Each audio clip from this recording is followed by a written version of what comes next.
उसकी एग्जाम खत्म हुई थी और घर पर भी मम्मी से बात की थी। उसका 9 तारीख को टिकट बनने वाला था, बोलेंगे आए। जो बच्ची है उसके फूफा जी हुए हैं। क्या नाम है सर? राजेश रंजन। सर, जिस तरह से घटना हुआ वो तो दुखदायक है। जी। क्या सोच रहे हैं? क्या कुछ हुआ है या फिर ऐसे मानसिक तनाव? देखिए, बच्ची तो हम जहाँ तक देखते थे कोई मानसिक तनाव में नहीं थी, बोल्ड लड़की थी। ऐसा कुछ मतलब नहीं था कि छोटी सी बातों से आहत होकर कुछ कर सकती थी।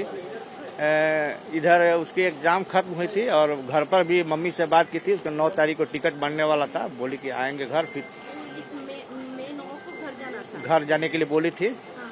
घर जाएंगे। उस दिन भी बात हुआ था। तो आपके साथ कभी बात हुआ है बेटी के? हाँ हाँ बात तो है आप? हाँ, ना जब एडमिशन हुआ था तो लगातार हमसे बात हो रहा था। अच्छा, हाँ पढ़ाई ठीक ठाक चल रहा था? हाँ, पढ़ाई में कोई प्रॉब्लम नहीं था। और बीच में उसके मम्मी पापा कह रहे थे, कुछ कह रही है कि मतलब यहाँ का माहौल ठीक नहीं है, मतलब कि ऐसा ही कुछ, मतलब तो लगा कि कोई होगा हल्का फुल्का, बात हम ध्यान नहीं दिया गया।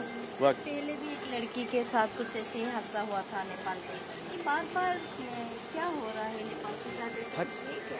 तो वहीं अब इस इशू को तो भाई देखना पड़ेगा कि अब उसको कॉलेज प्रशासन क्या करती है, भीतर की व्यवस्था क्या है। कहीं ना कहीं व्यवस्था में त्रुटि है, कहीं ना कहीं कॉलेज व्यवस्था की त्रुटि है। एक बार जब घटना हुआ तो उसको संज्ञान में लेना चाहिए, लेकिन बार बार नेपाल के लड़कियों के साथ ऐसे गढ़ देना कि स्वतः की है, ये तो कहीं से उचित नहीं लगता है। कोई प्रॉब्लम इशू होता तो आजकल के पेरेंट्स है जो बच्चे जो है पेरेंट्स से खुल के बात करते हैं, छोटी सी छोटी बड़ी बड़ी बातों को।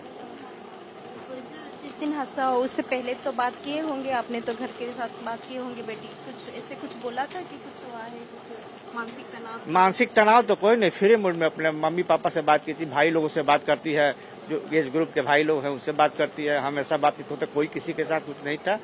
यही थोड़ा यहाँ पर उसका बहन भाई कौन? भाई गौरव हैं, अब उसके फूफा जी के हमारे लड़के लोग हैं, हमारे सब बहन नहीं होती? बहन नहीं है, बहन चचेरी मौसेरी बहन सब है, ये सब है।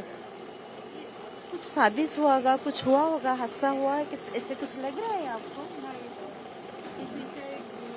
सुसाइड तो करने का कोई रीजन नहीं लगता है हमको।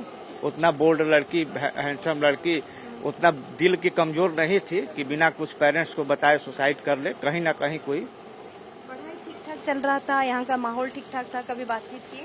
हाँ, माहौल में तो बीच में हमसे तो नहीं बोली, इधर हमको बात नहीं, लेकिन मम्मी पापा चाहे भाई लोगों से बोली थी कि यहाँ पढ़ाई का माहौल हम लोग के लिए उतना ठीक नहीं लग रहा है। अब कुछ खुल के नहीं बोली, लेकिन कहीं ना कहीं कुछ उसको दिल में।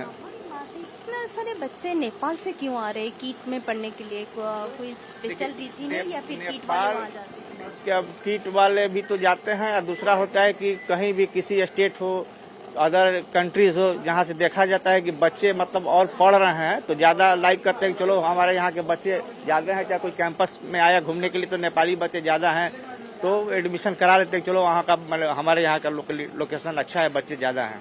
पिछली बार जो कुछ हुआ नेपाली स्टूडेंट के साथ वो बहुत ही बुरा हुआ, ऐसे होना नहीं चाहिए था।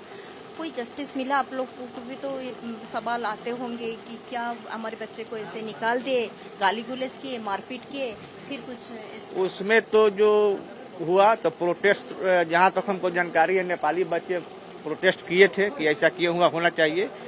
जहाँ तक हमारी जानकारी है बच्चों के साथ जो कॉलेज प्रशासन किया वो अच्छा नहीं किया, चाहे उसके स्टूडेंट थे, कतई अच्छा नहीं था कॉलेज प्रशासन के द्वारा। गवर्नमेंट से क्या अपील करेंगे, क्या चाहते हैं गवर्नमेंट से? इस तरह से क्या इंक्वायरी किए?